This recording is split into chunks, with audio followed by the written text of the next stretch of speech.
Don't stop.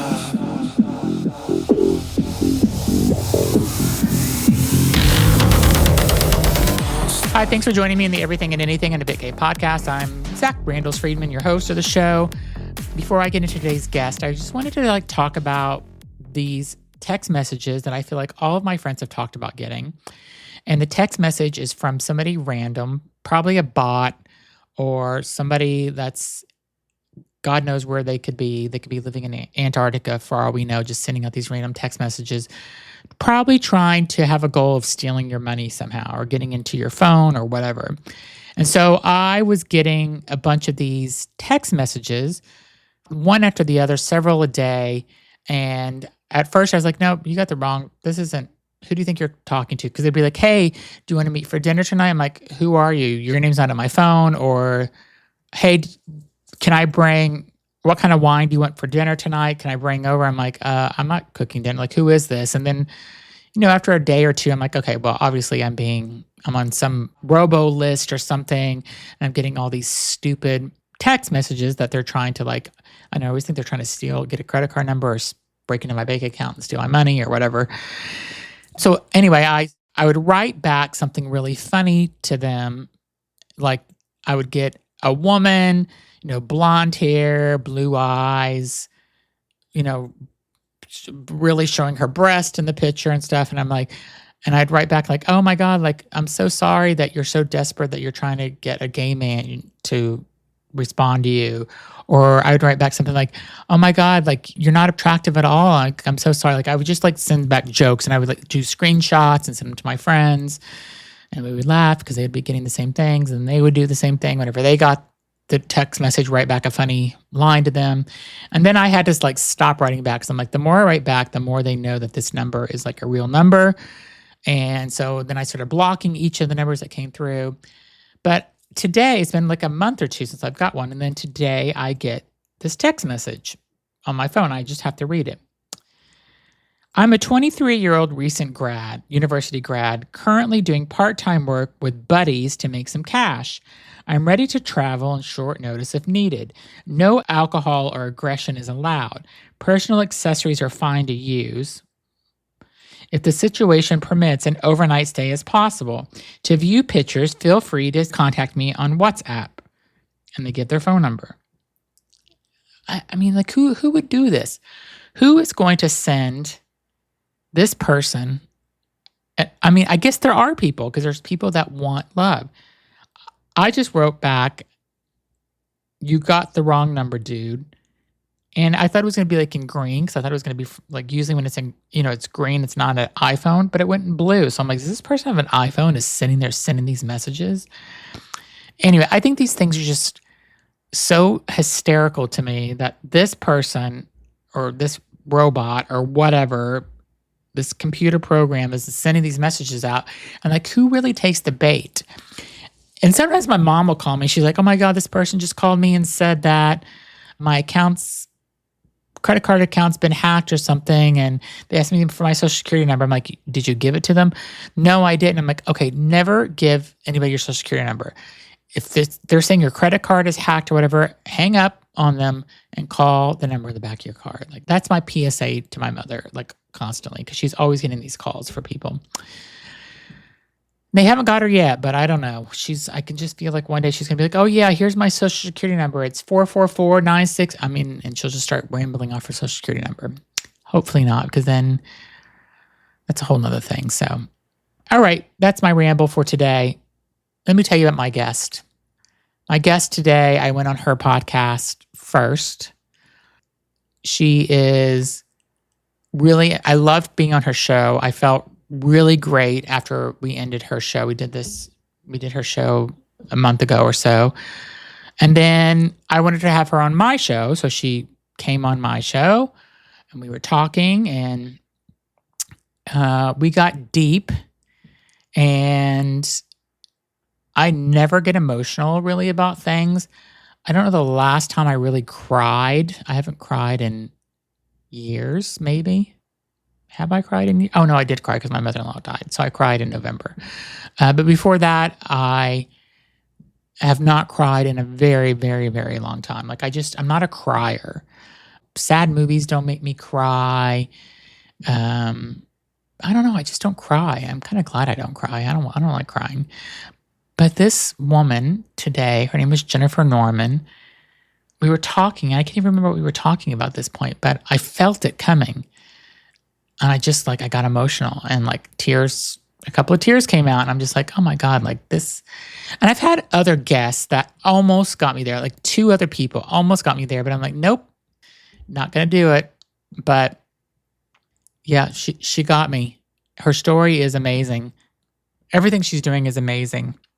And just some of the things we talked about kind of really just hit home. And that's what her show's about. Her whole podcast is about that. And you have to listen to her podcast and subscribe to it because it's that good. And I don't subscribe to a lot of podcasts because I don't want to get the alerts for them. So I'm very choosy and picky on which ones I subscribe to. And hers is one that I did. She's on my subscription list because I want the alert. I want to know when she comes out with a new episode because I want to listen to it. And I've gone back to her old episodes and listened to many of them because she's that good. She's 4+ years into the podcast that she's doing. And she should be doing this forever. She should do this forever because she's really, really good at her podcast. So enjoy my episode with Jennifer Norman. I will put a link to her podcast in the description of this video or the podcast that you're listening to, and subscribe to her podcast and leave her a review, and leave me a review too on what you think about this episode, or rate it. Ratings are so important for podcasters because the more ratings we get, the more people get served our podcast. And it's so important to do. So leave a rating for us both. Thanks for listening. Enjoy Jennifer Norman. Hi, thanks for joining me on the Everything and Anything in a Big A podcast. Today, I have a fellow podcaster, and I'm so excited about this. I was actually on her show a couple weeks back, and I had a great time. So I had to, I needed her in my show too, because she's that fabulous. So welcome to the show, Jennifer. Thanks so much, Zach. It was a blast. I loved talking with you, and I'm so glad that I have this opportunity to chat with you again on your show. Yay. Yes. So Jennifer has a whole great podcast, and I am a subscriber. And if you have not subscribed, you will want to after you hear this interview with her. It's called the Human Beauty Movement Podcast. It's amazing. You've been doing it for how many years now? 4? Yeah, I've been doing it for 4 years. I'm now going into my 5th season, and it's a weekly podcast. Yeah. I'm really thrilled. And it was really just one of those experiments at first to see if I could do it. And then it just turned into a passion. It was amazing. And what were you doing before you did the podcast? What was, and let me also ask you, are you doing the podcast? Is this your full-time job now? It is not my full-time job. I have so many different jobs. Okay. I have so many things going on. And I do the podcast really as a part of the organization, the company that I started, which is the Human Beauty Movement. And so the podcast is one of the ways that I'm able to have just enriched content about health, hope, happiness, humanity, all of these wonderful things that, go into being a human being and really, getting to a place where we feel better about ourselves, frankly. But before that, I was in the traditional beauty industry for 25 years. I was doing cosmetics, skincare, hair care, you name it. I was doing things like marketing, helping other companies do strategic planning, buying media, all of those things that go into actually having a cosmetic brand, so to speak. And, after a little bit of disillusionment with the industry, I just really had this desire to work on something that I felt was more profound and more meaningful. Yeah. So hence, is that why you have such amazing skin though? Because you were 25 years in the beauty industry? Because your skin is amazing, amazing, amazing. Thank you. It's a lot of retinol. Okay. But you learn these secrets, especially after working in sun care, because you learn the damage, especially is so aging. So I'm a little bit vigilant about doing the whole sunscreen thing. Yeah, I did the halo laser because they said it gets rid of sun damage. But it is a full almost week and a half to recover from it because it's ablates a lot of layers. But whenever I went to the dermatologist to kind of get my yearly checkup, he's I'm like, I know I have sun damage. He goes, no, you don't have sun damage anymore. I'm like, what? I'm like, I did this halo laser. He's like, yeah, just Ooh. now that you started over, make sure you're always using Because sunscreen your whenever you go out. skin is so precious now. It's Oh, like it is. brand new Yeah, baby butt skin. exactly. So talk to me a little bit about how your life story kind of got integrated Yeah. into this podcast and what made you, I could tell like you have such a passion for it, and the way that you Mhm. you bring the guest on and the way that you speak with them about all types of different subjects. So tell me how that is part of you. Yeah. And first of all, thank you for, your show, because you really do get into so many different kinds of people and let them tell their stories. And I really feel very honored to be here to be able to share my story and how some folks might be able to find a little inspiration about it, because I feel like my life has been such an evolution. I feel like I've kind of cracked open so many shells and different layers and, kind of tried this, veered into that, did this, did that. And really, it's just like this whole idea of just becoming your true self along the way. Because along the time, all the way, I was just trying to figure myself out, frankly. Yeah. And from the beginning, talk about like a story of compassion. I was born in South Korea, in Seoul.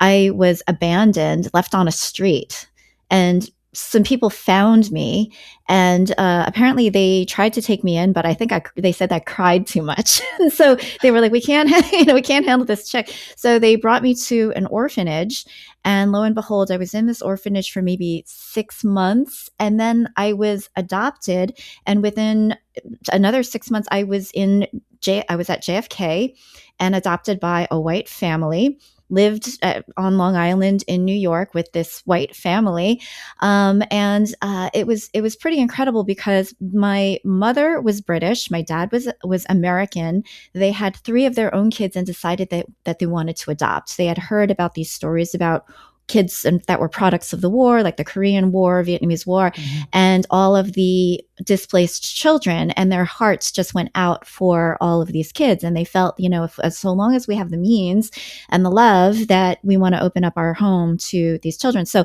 they adopted me in 1972. I was 2 years old. And then 2 years later, adopted 2 more children from Vietnam. Yeah, they were real sisters and brothers. They had the same mom, but different American soldiers for fathers. They were true products of the war and some of the stuff that goes on between soldiers and women. Yeah. And so that's their story. My sister was 6, my brother was 5. It was 1974, and they came and were adopted. And so there were 6 of us. We were like this crazy ass hodgepodge family, but it was really a lesson in compassion and diversity from a very early age. It was really very interesting because it was a little bit of, okay, how does a person from someplace else assimilate and feel like they belong, but all the while there is something inside you that feels different. And when you're a kid, you can't name it. You really don't really understand it. And also because there's not too many Asian kids where I grew up. It was just like a suburb of Long Island on the North Shore. What city were you in? Smithtown. Okay, it was Smithtown, Long Island. Yeah. Oh, yes, I know Smithtown. I actually do know Smithtown. I mean, my husband is from Long Island. He grew up in the South Shore, though, but his sister lives on the North Shore, so. Yeah. It was interesting because it was about an hour from Manhattan. We didn't go into Manhattan very often unless we wanted to see a show. And so it was very much a, kind of like upper middle class suburban upbringing. And there were, parts of it that were wonderful, and other parts, I think, as I was trying to figure myself out, I just had this sense like I didn't belong. I felt uncomfortable in my skin. Part of it was like early on in school, I was teased, and it wasn't really cool to look Asian where I was. It was like, they would do the whole eye things and call you names like chink and stuff like that. And so, it made you feel bad about yourself really early on. And I think also it was a time of where there was like this glamorization of supermodels as you become a teen. It's all about these like gorgeous, tall Amazon women. I'm 5'2", even today as a grown ass woman. And I just felt like I was just like less than. And so I think what it made me do was just try to figure out how I could feel better about my looks. And so, I did all the different things with my hair. I did all the different things with my outfits, but I had this like weird social anxiety growing up where I didn't really feel very socially comfortable until I learned the power of sensuality. And that was just something that I think, like maybe getting into, and it might have been a Madonna influence, who knows, but most likely it was. But, getting into high school, I just started to become very provocative and very much like, okay, if I can attract boys, that is a validation that maybe I am pretty, maybe I have worthiness. And so you kind of use your body as a way to feel good about yourself. Plus I was a dancer. And so I was kind of in the flow and all of that thing, and did gymnastics early on too. So yeah, there was just something about, feeling your femininity and feeling that that is a source of power. And then when you kind of think about the beauty industry and it's all about trying to attract other people, making other girls jealous, it's just like, there's this whole thing about competition that you start to dive into as you're growing up, and it lent into this idea and this thing that I noticed, which was particular as I got into the beauty industry, that there were a lot of mean girls. It was about like this catty competition between women and who could feel better about themselves. And so you become like you get into the labels, you get into what you're wearing and who's wearing this icky purse or shoes, it became very status and very superficial and very much like, you just weren't comfortable with yourself, even though, you're making money, you're in the beauty industry, and yet still it continues. It's kind of like, yeah, you're still feeling so uncomfortable and insecure, and you're trying to use all these things and shroud yourself in all these things to try to make almost compensation out of not feeling so good inside about yourself. So yeah, it was a whole lot of just, even as you're growing up, still not feeling so wonderful about yourself, and then doing things that aren't necessarily very healthy or very much going to necessarily help you find what your true power is. It's almost like you're really just trying to almost get it from other people, like take something from somebody else in order to feel better about yourself. Give me an example of that. I think when it came to, for example, like I know like when some people are feeling emotionally unstable, they may turn to food. Like if they're feeling like empty inside, then food helps to fill them up. If somebody feels that they are just like not attractive as a woman, then they might overdo it. And they might, for example, I did not want to go out of the house, out of my apartment without a full face of makeup on. And because even you go just to felt even go to insecure. Even CVS or something, you wouldn't even go. Things are so different now. I mean, granted, once, Michelle Phan came on YouTube and showed the before and after, that was breakthrough. I can't even tell you how breakthrough is, because girls my age, and we're contemporaries, like we just did not feel comfortable going out of the house unless you were done up. Wow. Yeah. So things like that. I have to ask, have you gone back to South Korea since you've been an adult? I've tried a couple of times. Each time something came up at the last minute and I wasn't able to. That is on my bucket list for sure. I'm hoping to get back to South Korea. And the other question is, have you ever taken a DNA test, like 23andMe or Ancestry? Yes. And did you find anybody? And we'll be right back. Okay, and now back to the show. I did 23andMe. This actually lends itself to an interesting story about not necessarily my story, but about just adoptees in general, because I know that in some cases people would look at me and they're like, are you Chinese? Are you Japanese? Like no one can really tell. It's like the Asians. It's like, I can't tell, who's Chinese, who's Japanese, who's Korean. And so they're like, are you sure you're full Korean? And I'm like, I'm pretty sure I am. I mean, I don't really know. But when I did 23andMe, 100% Korean. So I do know that. And interestingly enough, it is amazing how many different people that you find that have your same DNA or family, in your tree. But they're all like third cousin 3 times removed. And so there's nobody that was really very close. However, there are really interesting and scandalous stories about adoptees who learn that they had been told that their parents either died or didn't want them, and parents who have been told that their children died in childbirth or something happened, and they discovered that they were still alive. And they discovered that the stories were fabricated because of human trafficking, frankly. There were insane. There were a lot of unfortunate situations where it's business. It's business to buy and sell children. And so there would be these situations where parents would go to the hospital, have a child, the child would be taken, and the parents would be told that their child died in childbirth and that the child was not there. And so there are multiple lawsuits against some of these organizations that have been going on since 23andMe and Ancestry have come about, because there was no way of knowing this before. Yeah, very interesting. My roommate that I had in college was adopted, and her and I talked about it many times about, do you want to find your parents? I mean, back then there was no 23andMe when we were in college or anything, but she did 23andMe, and like maybe a year and a half ago, I get a text from her saying, you're not going to believe this.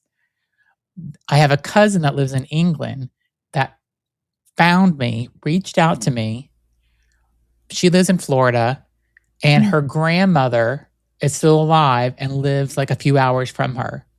And she has a sister, and she met her biological sister, and they look so much alike.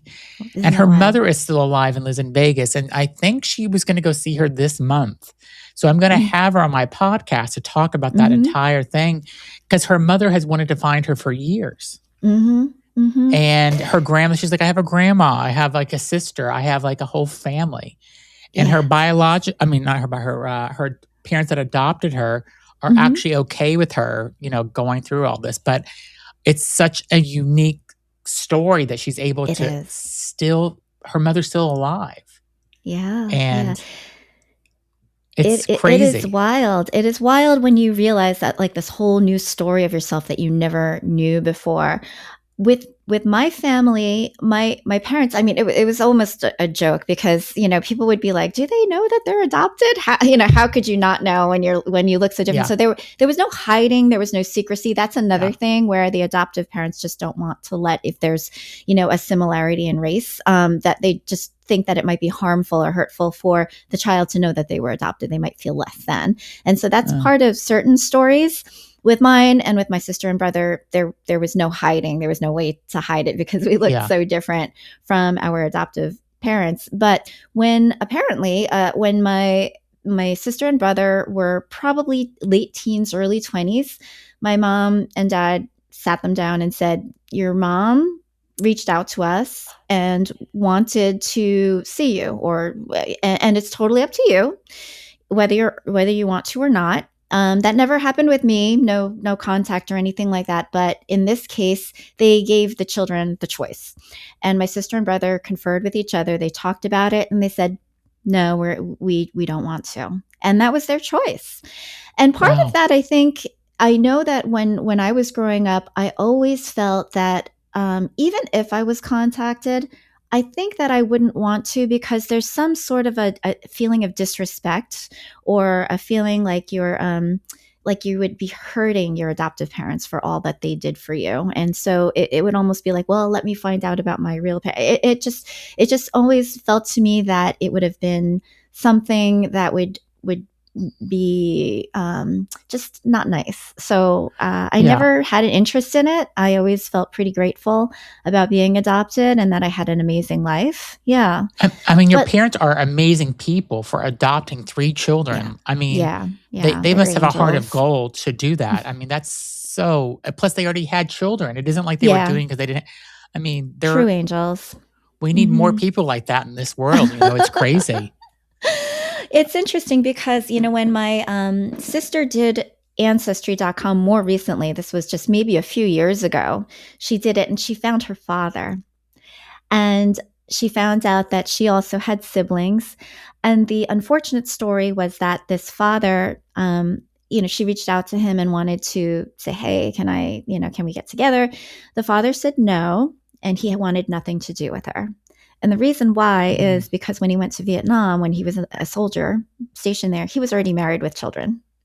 Got it. So there were a lot of stories like that as well. So and so that unfortunately was very traumatic for my sister. But she learned that she had a sister in Connecticut, and so did they actually meet? and they're having a lovely relationship. Yes, yeah. But she calls the dad the sperm donor. Yeah. And wow, that's crazy. So where was the sister? Was she also from Vietnam? Oh, that's a good story. I can't remember if she was actually a product of the war as well, or if she was part of the original family. I don't remember that part of the story, but I do know that there was contact made and there was actually a lunch, and they're in touch, which is how did your parents take that? Did they were they okay with it that she was going off? My parents passed a while ago, so this was after the fact. But I have a feeling that it would have been completely fine. I think everybody understands. Interestingly, though, her brother, our brother, but her natural brother, he wants nothing to do with it. And I even bought him after I did my kit, which was many years ago. I bought him one because I thought he would be interested. He never opened it up. No, really? He just doesn't want to know. Yeah. Yeah. It's everybody's personal choice. It is. I mean, I have thought about it just because of my roommate, and I think I would really want to know.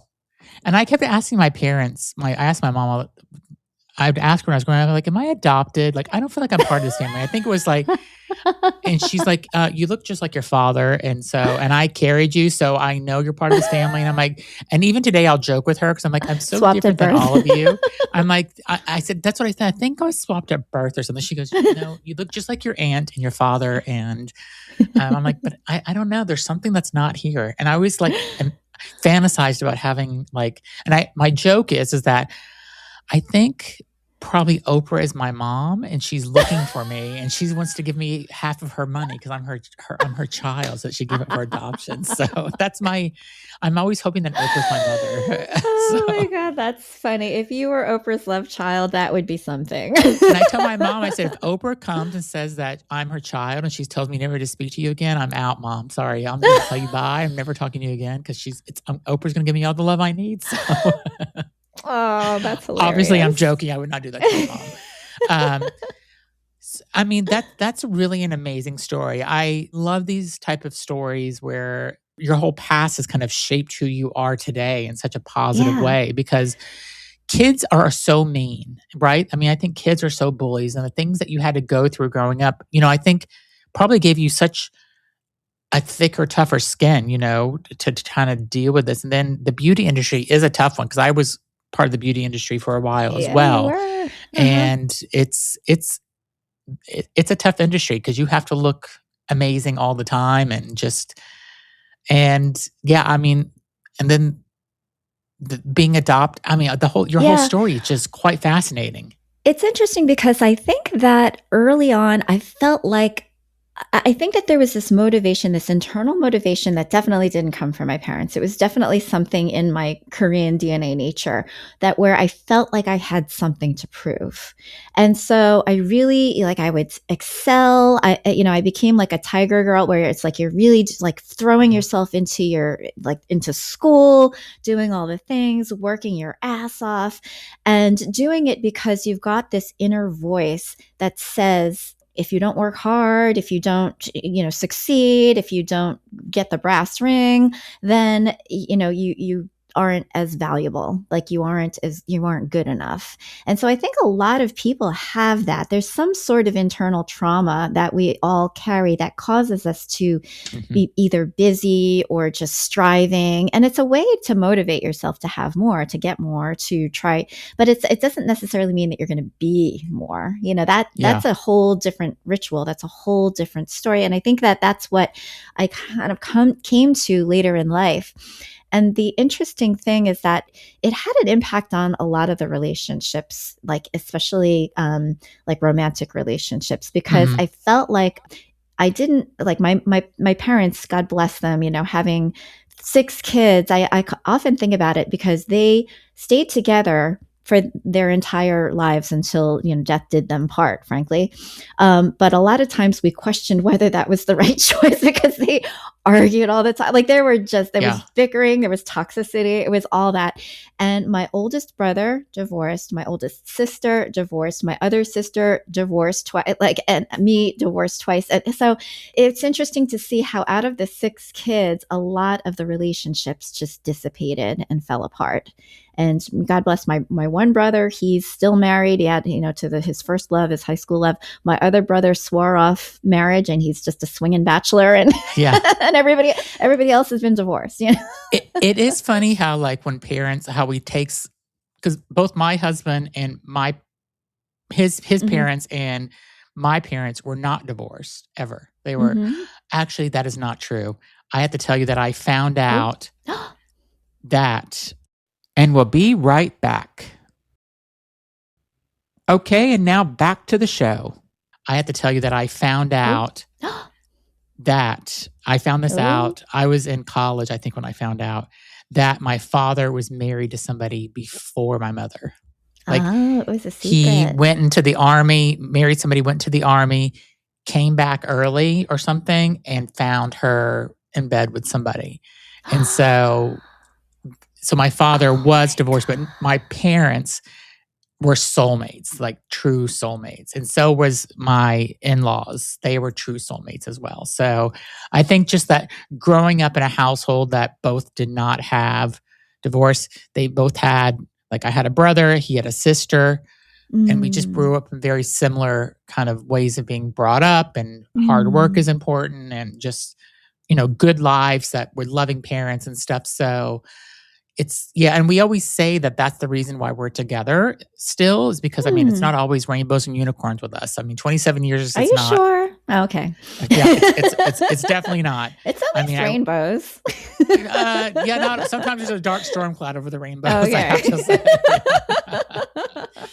But for the most part, it's we have an amazing life together, and but yeah, I think that our parents kind of ingrained that into us also about, I don't know, we're taking their lead on how they were together for so long. So it's kind of crazy. It is amazing. And I know when my first marriage fell apart, I felt like a failure. It was I felt like, and we grew up religious. And so I felt like I was failing my parents, my family, my church, the whole thing. It was just really devastating to be 28 and already divorced. I felt like my life was over. It felt like I was so old and just washed up already, and that I would never have kids and never get married again. It was just, I went through a really bad depression at that time. But it was only until my dad sat me down and was like, it's okay. We love you.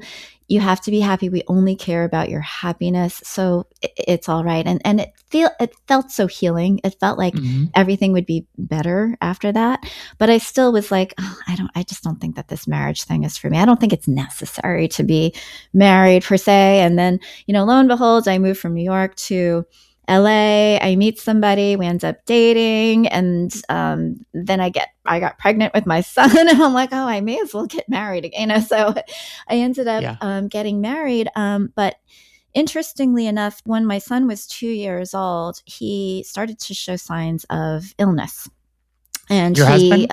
My son. My son he was 2 years old, and he started to become very lethargic. He started to be really tired, stopped wanting to crawl, stopped wanting to eat, there was something going on, and I couldn't figure it out.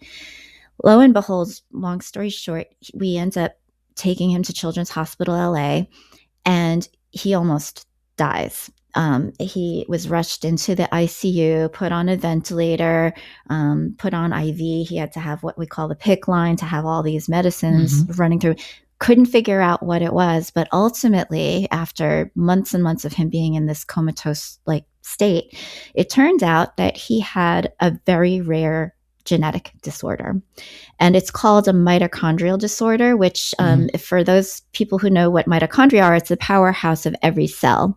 And so when you have, and there's so many different kinds of what we call mito disorders, but this particular one, and many of them have a situation where your biochemistry causes you to not be able to have enough energy in your body throughout your cells to sustain normal life. And so what happened with him is that when he was, up until 2, he's completely normal. We had no clue. Yeah. And then all of a sudden, you're out and about, you start getting germs and colds, you start falling off of playground stuff and you fall and you have stress. And so any kind of over stress on the body causes your body to go into this overdrive, needing more energy. And in his case, his need for energy was more than what his body could make. And so it caused him to pretty much stop breathing.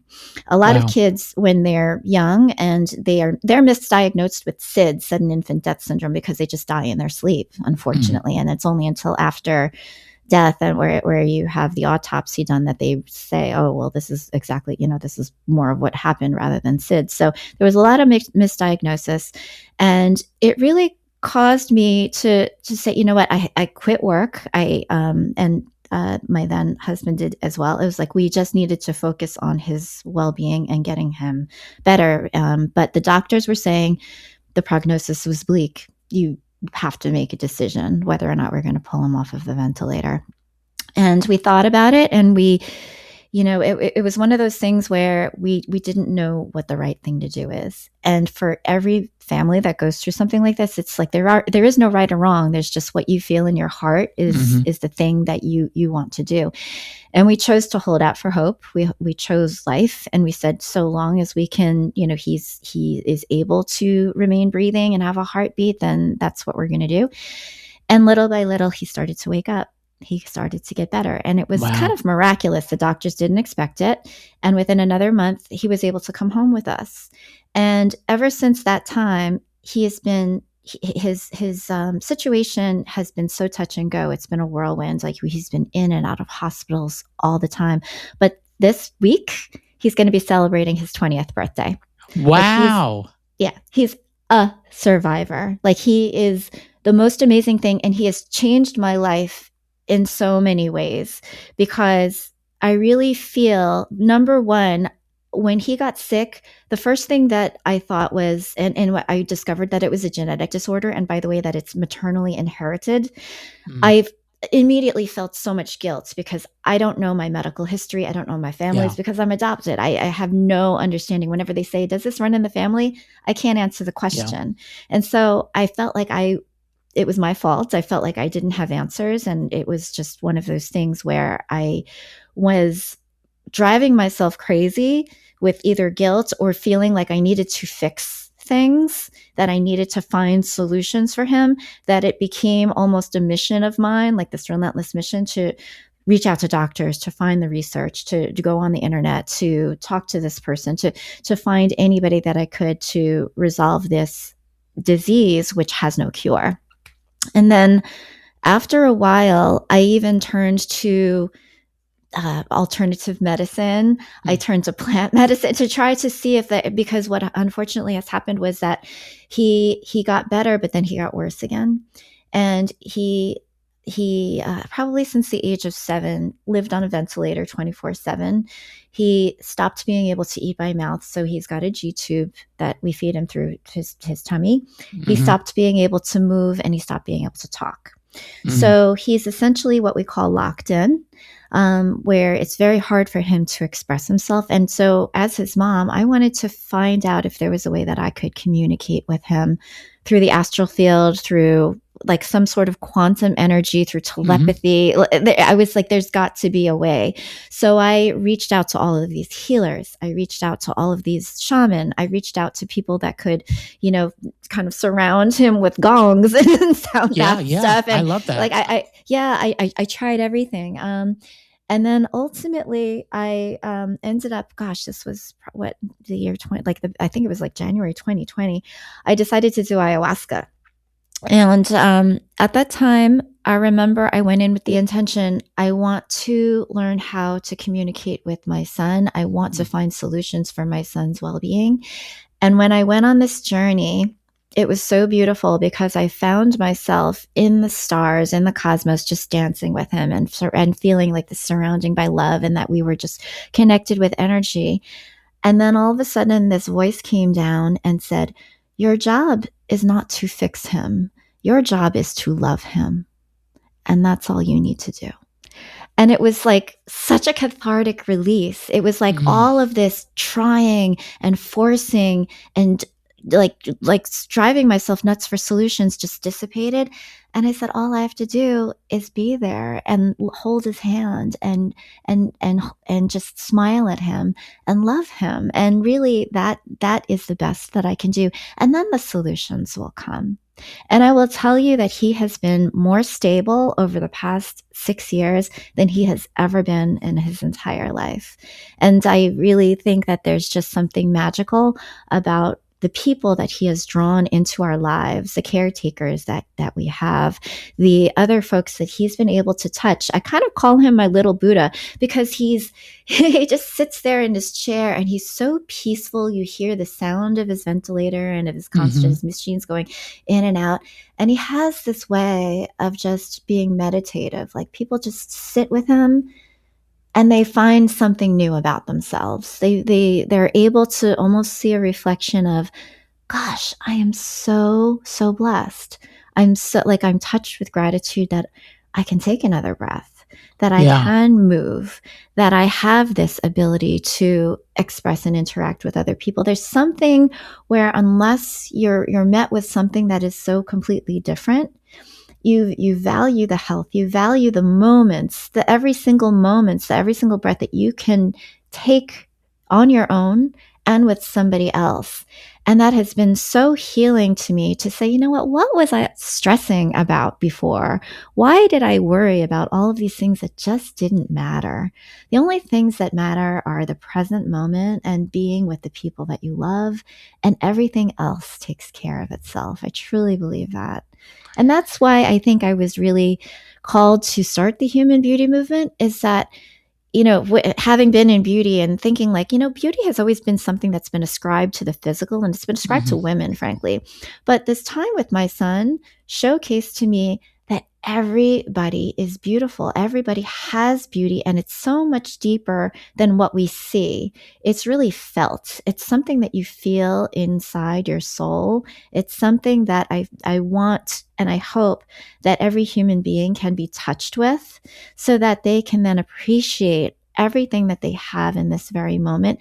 And I think that will help to solve a lot of problems. Once we start feeling okay with ourselves and we have this energy of gratitude, we start being able to project that so much in appreciation for all of those people around us.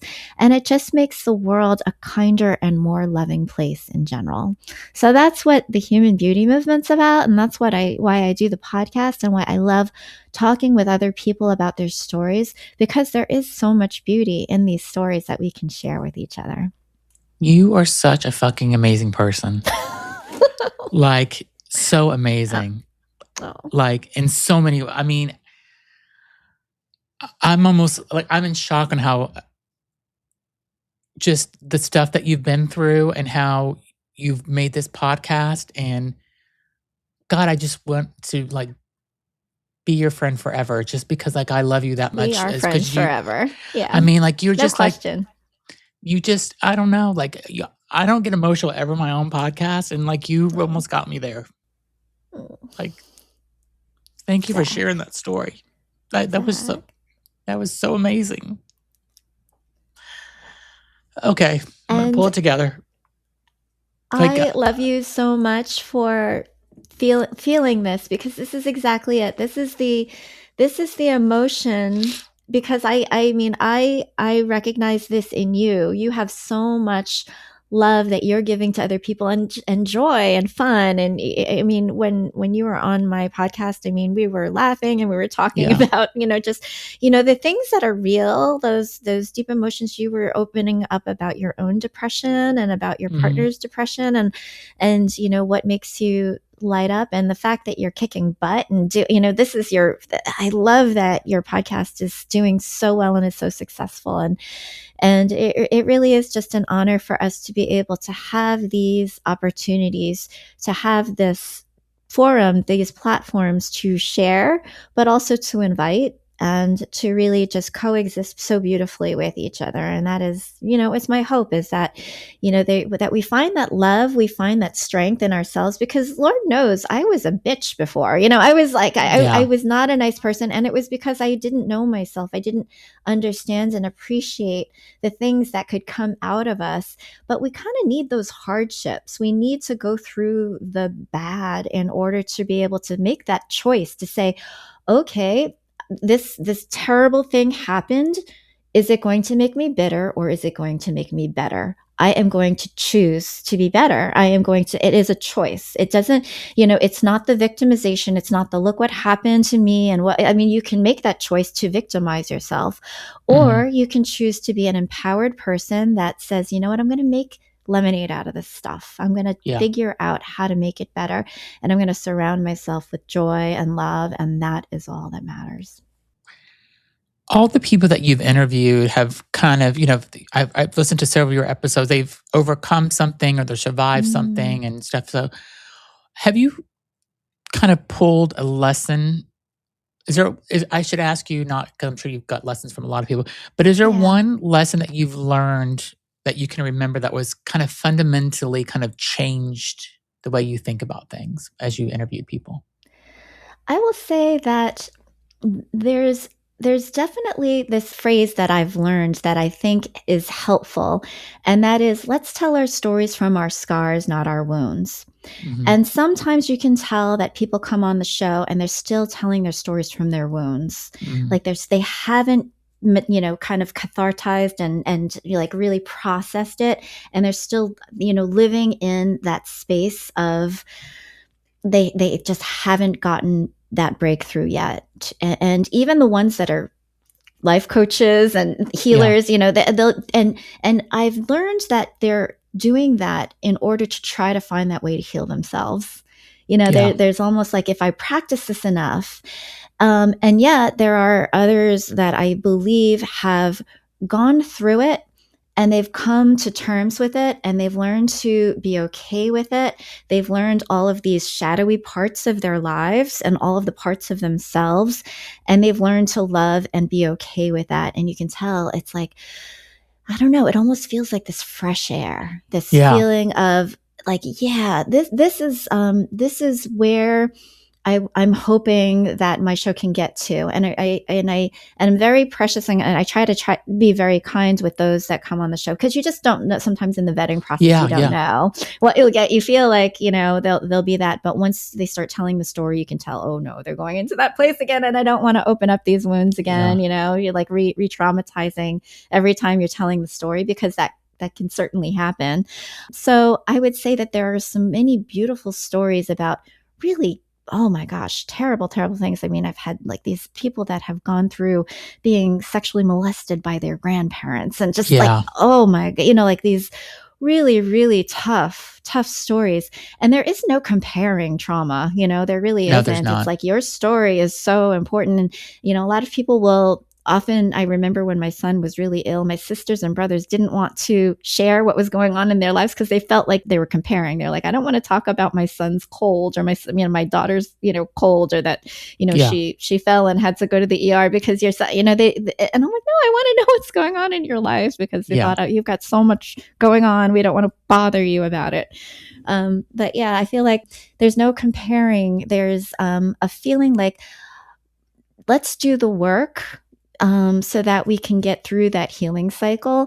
And it will rupture. There's going to be triggers, and that's not a sign of failure. It's just the process. There could be something that happens where somebody says something, and it all of a sudden, oh no, I thought it was fixed. I thought it was better. But healing is lifelong. And there is no comparing. There is only, you're getting there little by little, and getting better every day. We'll be right back after a word from our sponsors. Okay, and now back to the show. And I think that everybody comes into each of our lives for a reason. And, I've really discovered this over the last 4 years or so, where I think people come into my life, and I think everybody's life, at a certain point when you need them and you learn something from them, and maybe they'll stay. And then sometimes you've gotten something from them, maybe you got nothing from them, and you move on. And I just feel like there's a chapters of your life, and somebody comes in for a chapter, and then maybe they're not in the next chapter or the next part of the story of your life. Yeah. And there's just so many people that I've been friends with for so long. And then I have newer friends that I've known over the past, 10, 15 years or 20 years. But some of my closest friends are people that I've known since I've been in 6th grade, and I'm still friends with them. And it's crazy. That's awesome. And that I know that they'll always be there. And then there's other people who I met in my professional career life and I keep in touch with, but they fade or, just I don't know, everybody. And if you really kind of sit back and think about all the people that you meet throughout your life, there's always a purpose for most of them, I think. And I don't know, it just makes me feel at ease sometimes whenever a friendship ends, whether it's, bad or just you slowly start to move away from each other. And I've kind of come to terms with that over the past several years, where just it's everything happens for a reason. They were there at that time because I needed them, or they needed me, or both. And now we move on. So I've talked about that on my show a couple of times about, just different people that come into your life and leave. Yeah.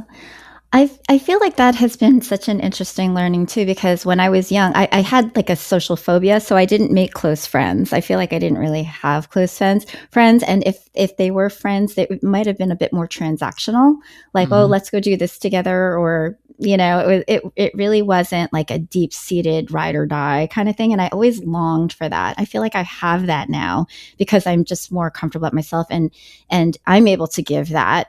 And I think before maybe I wasn't, but it's interesting. I heard this phrase, which I thought was kind of interesting, that your energy when you meet somebody or you leave somebody is the same as where you left it. And so sometimes you have these old friends and it's as if they never left. It's as if 20 years didn't go by and you come back together and you're like, hey, and it all feels the same. And you also have people that, something weird happened. And then you still feel weird. Remember that weird kid from high school? And you still have that thought about them, even when you go back and meet them again. I mean, I have certain friends that I don't talk to sometimes for 6 months, 9 months or whatever. And then we get together and it's literally we just seen each other yesterday. We just everything is great. And, then there's been a lot of choices that I've made where I've ended friendships, whether it was just being a bitch and telling them why I didn't want to be their friend, or I just kind of stop texting back or whatever. So just because there's a lot of people that use people out there and stuff. And I just, there was a point whenever I turned 50, I'm I'm not allowing this anymore to people to use me any longer. So, and that's where I'm at. Life's too short. Yeah. Life is too short. So, I mean, I think what you're doing is just, I love you. I love what you're doing for so many reasons. And one of the main reasons is because you're bringing people on to tell their story, how they're either survivors or something that they went through and how they got to where they're at. And you're just giving people a voice, which I think is so important. And people really want to tell their stories, and some people may want to hold it all in. But from what I've listened to the episodes, you bring it out of people. You let people feel like they're free to kind of say whatever they want and to tell that story that maybe they've been holding on to their entire life in some aspects. Because some of the stories, some of the podcasts I listen to, I feel like that was the first time some of them have said what they've said. Do you get that often? In some cases, that is true. And that is a real honor. I feel like with my life story, there's so much about, things like DEI, like the whole idea of diversity and inclusivity becomes a very important aspect of what I do, because I feel like everybody deserves to feel like they're important. Yeah. Everybody feels like that they deserve to know truly that they matter. And part of that process is feeling like you've got a voice, that you can express it, that people will listen, and that what you say is meaningful. And that it is so true. That's why, I think that people who come on sometimes feel like, wow, I've never said this out loud before, or I've never told anybody this before. And I think that happens on your podcast as well, where people just for the first time will feel courage enough to tell their story. And that's so beautiful. Yeah, I just had a guy that I interviewed, and he's a movie director, producer, and came on talking about his movie. He talked about his son died, and we went into talking about that. And then I asked him a question. Well, what do you think about religion now? And he's just like, nobody has ever asked me that. And I had I have how I have a connection with you. I feel like I had that same connection with him. Like certain guests, you just have a connection with, and I don't. He said he's never talked about that before, and it just made me feel so good that he opened up that way with me. And I know the people that you're talking to are doing the same thing with you opening up, and you can feel when people open up, and I never want to make anybody go somewhere they don't want to go. Like I know there's bad. Like if somebody doesn't feel comfortable talking about something, I will steer the conversation the other way, because I don't want anybody to feel like they have to say something that they don't want to. I think that makes you a really great host, because you're curious and you ask these questions that come to your mind because you've been listening, and you're connecting certain dots that other people may not necessarily have put together the way that you do, to ask about religion and thinking about the afterlife and thinking about, so many things that might come to your mind, and being okay saying, and certainly if he didn't want to answer that, but the fact that he was like, wow, that was a really insightful question, and let's talk about this. And it might actually cause him to think on the spot about what his, real views are of religion. Well, I wanted him to I wanted to share with him that this podcast has changed the way I think about, I've never been super religious, but it changed the way I think about death because of the people I've interviewed. And I believe in reincarnation now. And I believe that, you do reconnect as your soul or energy once you leave this body. And I really wanted him to understand that he will be able to have connection with his son at some point. And I think he got where I was going, and I never remember what his answer was. But I don't think he necessarily believes in religion the way like a Christian religion or anything like that. I'd have to go back and listen to the episode, because a lot of times I can't remember what I say on episodes. And that's the thing. Like even this podcast, like I forgot we were even on a podcast. And that's when I know I love the guest, because I just realized that we've been talking for 52 minutes, and I'm like, oh my God, like I forgot we were just like talking. So that's when I know I love the guest, because it's the best. So. Well, thank you so much for being on. I want everyone, I'm going to put a link to your podcast and website in the description of this video or podcast. The Human Beauty Movement podcast. It's a fantastic, I subscribed to it after we had our first conversation. I've listened to several episodes. You have a fantastic show, and I just like, your heart is so big, and I just love you as a person. And I'm so happy. And so I feel so honored that you came on and told your story. So thank you so much. Thank you, Zach. And I'm so honored, and I love you too.